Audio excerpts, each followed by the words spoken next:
Vaccine alternatives for dogs and cats. Should you be considering titer testing? Find out in this video.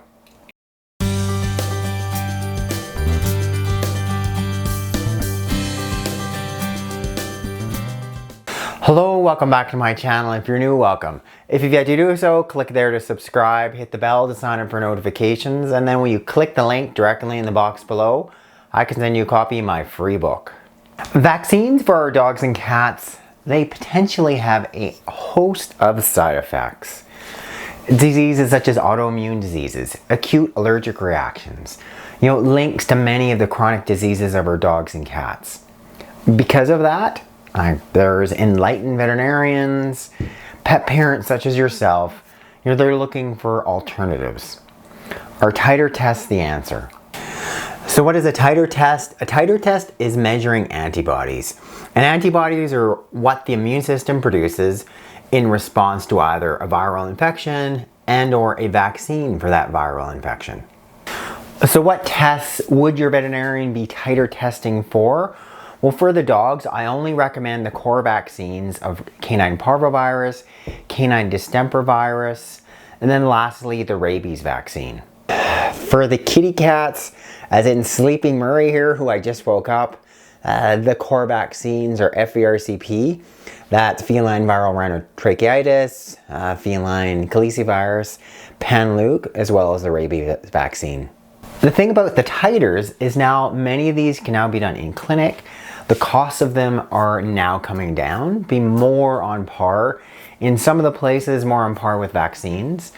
And more importantly, they're showing that your dog and your cat has sort of adequate levels of protective immunity, so they don't need to have another one of those vaccine boosters, which potentially can then bring on a whole host of side effects. We're trying to avoid that in the first place. So they make huge sense to me. But do you really need them? How frequently do you need them? And what do I think? As opposed to, what the manufacturer is saying and, may or may not perhaps what you're hearing from your veterinarian in the first place. So first, should you be considering titer testing? In my opinion, yes. What we're trying to do is give your dogs, your cats, the least number of vaccines as possible. We just want to make sure they're protected against these serious infectious diseases. Point number 2, how frequently do you need to have these titer tests done?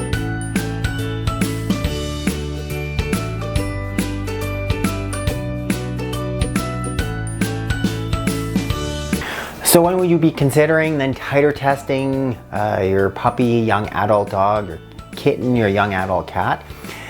If I were to have a puppy, and this little Tula is a puppy, I would give little Tula her puppy series of boosters, distemper parvo. I would then be doing the titer testing a year after those last boosters.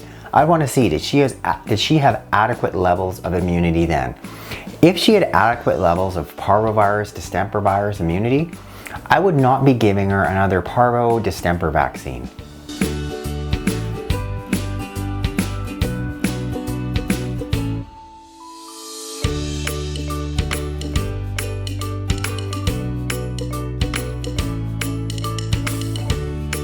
Likewise with Murray here, if he were a little kitten, I would give him his boosters at 8 and 12 weeks.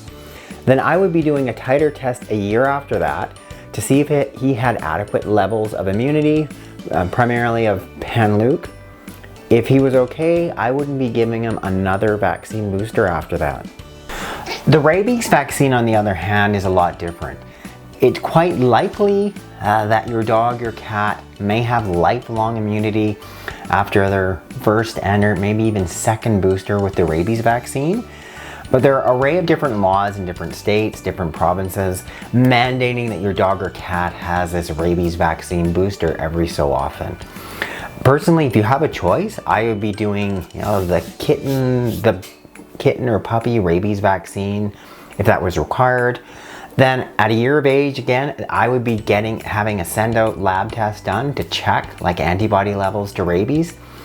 If they were present, in all likelihood, your dog or cat is fully protected against the rabies virus and will not be a risk. What if your dog, your cat has had a titer test and the levels of the antibodies have dropped? Does that mean they're no longer protected? In all likelihood they are. The immune system over time has memory cells, so they have a memory of being either vaccinated for that disease. So if and or when that virus ever affects your dog, your cat, they're going to have an adequate immune response and be protected. I personally think that vaccine titers are a great option for our dogs and cats. The potential side effects from vaccines, especially too many vaccines given far too often, are very more serious than many people realize. Yes, they're pretty important, and the last thing you want is your young puppy to get parvovirus, your cat to get, pan-luke, for sure. Clearly they have a place. But, the secondary side effects, I really feel have just been underreported. And we're trying to find the best balance. We're trying to protect our dogs and cats, i.e. we're going to potentially vaccinate them as puppies and kittens, prevent those infectious diseases in the first place, but not go over the top at the other extreme and give them way too many vaccines and then getting them really sick, i.e. all our dogs that have allergies. So incorporating titers, my opinion, is a great option. If you can, I think it's wonderful. Talk to your veterinarian about it and discuss some of the things that I've shared in this video. This is Dr. Jones. Thanks so much for watching this edition of Veterinary Secrets. I'd love for you to click up there to subscribe, hit the bell to sign up for notifications, and then when you click the link directly in the box below, I can send you a copy of my free book.